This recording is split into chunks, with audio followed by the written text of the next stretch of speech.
This is a proclamation in support of Preschool Immunization Week.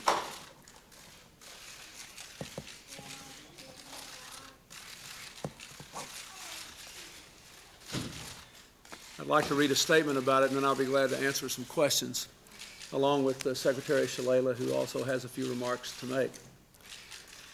This proclamation in support of Preschool Immunization Week gives us all a chance to promote our best ideals as a nation and to prove that we can make a difference in the lives of our children. In fact, the $300 million in our stimulus program will help us to immunize 1 million children this summer and to show that this is a campaign of words and deeds. Studies under all administrations have shown that vaccines are the most cost-effective ways to prevent human suffering and to reduce the economic costs that result from vaccine-preventable diseases. But because we've gotten away from preventive care and because immunizations have become unaffordable or unavailable, millions of infants and toddlers are at risk of completely preventable diseases like polio, mumps, and measles. Children like Rodney Miller, a 20-month-old in Miami, who had meningitis that could have been prevented with a vaccine that cost $21.48, instead had a hospital stay that cost in excess of $46,000. Through public investment and leadership, we can do better. It's a miracle of our system and our ingenuity that we can prevent the worst infectious diseases of children with vaccines and save $10 for every $1 invested. But things started to go sour in the 80s. We had the third worst immunization rate in this hemisphere. 10 years ago, immunizations cost $23. Now they cost $200. We are the only industrialized nation that does not immunize all children, although we develop and produce a majority of the vaccines. As a result, we've had thousands of new cases of measles. Immunization rates have not improved, and in the case of some diseases, have actually gone down. We have seen and can predict what this will mean in terms of suffering and human costs. Our plan will allow us to purchase vaccine and conduct outreach programs in the appropriate language and at the appropriate neighborhood venues to reach those who've been shut out of this part of our system. It will allow us to extend clinic hours, expand education efforts, create a national tracking system so that we know what's happening to our children. It'll give us the resources to help those in the public health system and in advocacy groups who are already working heroically to bring this simple technology to all of our children. Today, we will begin what will become, with later legislation, a comprehensive program to support community-based immunization projects and to lower vaccine costs with the goal of having the best, not the worst rate in the hemisphere. There are great coalitions working on making this effort successful and fun and a model of what we can do, again, to make this government work. I just want to say that, today we're having the Easter egg roll in the White House lawn. You can look out there at those kids. They are the hostages of the Senate filibuster on the program. They are the hostages of the Senate filibuster on the stimulus program.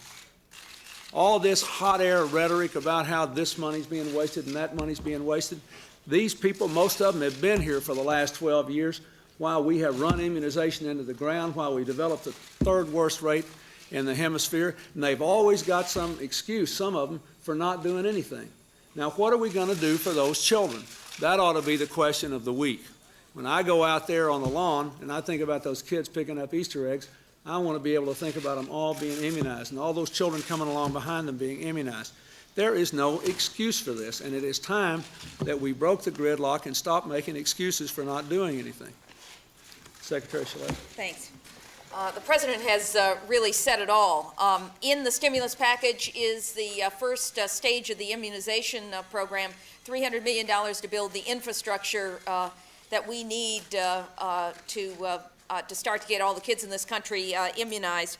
And that means that while he declared National Immunization Week, we think that immunizations have to take place year in and year out, and that we want no toddlers in this country that don't have their shots, that get sick for no reason at all. And I'd like to thank in particular the tireless work of the National Immunization Campaign, of the Children's Defense Fund, of the Children's Action Network, of Every Child by Two, and of countless other agencies that are going to be involved in Immunization Week to see how many kids that we can get their shots during that week. They've planned a lot of fun events during that week, and we know that they'll be covered across the country. This is an exciting time for us as a country. We're putting our money and our muscle behind the idea that protecting our own children at the start of their lives can make them happier and healthier.